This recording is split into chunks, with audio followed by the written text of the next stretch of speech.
Welcome back to U.S. Farm Report. Don Close and Matt Bennett joining us once again. Don, Matt was talking about the rains and how we are seeing some planting delays in some areas, but that rain is helping pasture conditions in some of those areas as well. Rain conditions, as we see some relief come in the picture.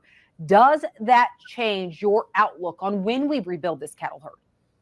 I think it's absolutely the first step that we have to go into before we can start recovery. Also think there's the secondary factor there, besides a lot of these producers simply not having the grass conditions to think about expanding. But we've also seen a situation that the balance sheet for a lot of these guys have simply told us, look, we're going to continue to sell our calves to restore the balance sheet before we leap into expanding. So I think this is a step-by-step process, but clearly the rain we've had over so much of this grass areas is hugely supportive for the long-term play. When you look at some of these systems and where the rain has hit, it's really been the haves and the have-nots. I mean, Matt, when you look at the Western Plains and specifically some of those wheat production areas, we're expecting rain in the coming week that could cause flooding in some areas. Just crazy to talk about that. Yet central and southwest Kansas, southeast Colorado, that continues to be really dry. Do we see weather playing a role right now in the wheat market? You know, I think that you do. I mean, you've definitely seen, for instance, KC Wheat gain on Chicago, and I think it makes sense due to some of the weather concerns you've got in the Western Plains. And then, of course, soft red crop looks really good. And so that kind of price action makes sense to me. I think one thing to watch, I mean, right now, certainly it's been feast to famine, famine to feast. But one thing to watch moving forward is how dry it's been in the area. You talked about the Panhandle of Texas, Oklahoma, and southwestern Kansas. You know, lots of times you can have that type of situation spread. And I know that a lot of folks have forecasted that this could be a very dry summer in the Western Plains, Western Corn Belt. I don't know. I think that it's something to keep an eye on moving forward. I hope that this continued rain happens, especially to help build pastures. But I don't think that we're out of the woods necessarily just yet as far as drought talk is concerned on a grand scale.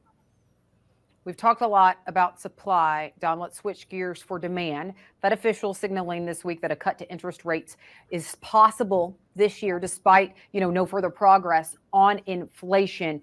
When you look at the current demand picture, you look at cold storage, you look at some of that data that we have right now, how is the demand story in the U.S.? The demand story for all species has been incredibly solid. The leading the pack on that, the gains that beef has had over the other species continues to hold. At the very same time, as we've gone through this series of earnings reports, we're seeing a slowdown. We saw the Starbucks results yesterday. We've seen a lot of the earnings from quick serve restaurants. They're showing some stress that there's certainly that lower level of consumers are feeling the inflationary pressure. So today we're still good. Is it something that we have to pay attention to going forward? Yes, it is.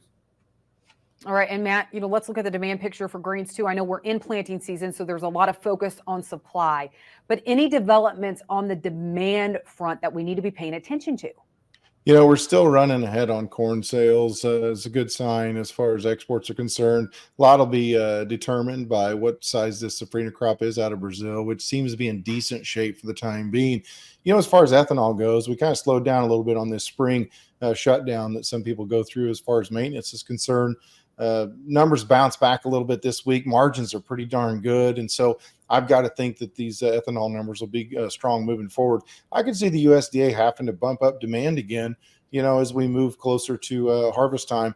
Whether we get a 50 million bushel bump overall, I think that it's certainly a possibility. I don't know that you get much more than that just yet. But the bottom line, anything we can do to chip into this carryout certainly would help. Yep. All right, Matt, Don, thank you for joining us this weekend. We need to take a quick break, and then we're checking in with Machinery Pete for Tractor Tales this weekend.